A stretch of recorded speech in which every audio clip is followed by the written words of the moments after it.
GCAS પોર્ટલની technical ખામીઓ સામે હવે વિદ્યાર્થીઓને રોષ વધ્યો છે. સુરત NSUI દ્વારા VNSUના કુલ સચિવ આવેદનપત્ર આપી તાત્કાલિક સમસ્યાઓ દૂર કરવાની માંગ કરવામાં આવી હતી. હાલમાં ચાલી રહેલી VNSUની પ્રવેશ પ્રક્રિયામાં GCAS પોર્ટલ ટેકનિકલ ખામીઓ સામે આવી છે. વિદ્યાર્થીઓને લોગિન સમસ્યા, ડોક્યુમેન્ટ અપલોડ ન થવા તેમજ કોર્સ વિકલ્પ ન દેખાવા જેવી અનેક મુશ્કેલીનો સામનો કરવો પડી રહ્યો છે. આ મામલે સુરત NSUIના હોદ્દેદાર અને કાર્યકરો યુનિવર્સિટીના કુલ સચિવને રૂબરૂ મળી આવેદનપત્ર પાઠવ્યું હતું. NSUએ માંગ કરી છે કે પોર્ટલની ખામીઓ તાત્કાલિક દૂર કરવામાં આવે જેથી કોઈ પણ વિદ્યાર્થી શિક્ષણના અધિકારથી વંચિત ન રહે. સાથે જ વહેલી તકે ઉકેલ ન અહીં આવે તો ઉગ્ર આંદોલનની ચીમકી પણ ઉચ્ચારવામાં આવી છે. માજીદ પટેલ, સુરત NSUI પ્રમુખ.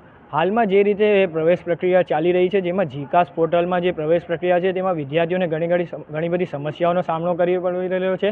જેમ કે ટેકનિકલ ઇસ્યુ આવી રહ્યા છે, OTP આવતું નથી, લોગિન થતું નથી, સબ્જેક્ટ સિલેક્ટ કરવાના નથી આવતા, કોર્સ સિલેક્ટ કરવાનો નથી આવતો, વારંવાર લોગિન કરવું પડી રહ્યું છે.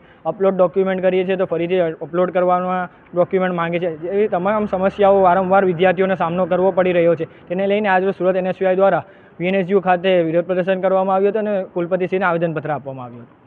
શું માંગ કરવામાં આવી? અમે માંગ કરીએ છીએ કે આ જે GCAS પોર્ટલ છે જેમાં ટેકનિકલ જે ઇસ્યુ છે એ ટેકનિકલ ઇસ્યુઓને સુધારવામાં આવે અને જે પ્રવેશ પ્રક્રિયા છે તેને સરળ કરવામાં આવે. કે આ પ્રથમ વખત નથી GCASમાં. જ્યારથી GCAS પોર્ટલથી પ્રવેશ પ્રક્રિયા ચાલુ થઈ છે ત્યારથી વારંવાર આ સમસ્યાઓ વિદ્યાર્થીઓને ઘણી સમસ્યાઓનો સામનો કરવો પડી રહ્યો છે. આના અગાઉ પણ ગઈ વખતે પણ જ્યારે GCAS પોર્ટલની પ્રવેશ પ્રક્રિયા થઈ હતી ત્યારે પણ રજૂઆત કરવામાં આવી હતી અમારા દ્વારા, અને આ વખતે પાછું એ જ સમસ્યાઓનો વિદ્યાર્થીઓને સામનો કરવામાં પડે છે. આથી અમારી માંગ છે કે આ જે ટેકનિકલ સમસ્યાઓ છે તેને દૂર કરવામાં આવે, યા તો પછી GCAS પોર્ટલ હટાવીને જે પ્રથમ સરળ પ્રક્રિયા હતી તે સરળ પ્રક્રિયાથી પ્રવેશ પ્રક્રિયા શરૂ કરવામાં આવે.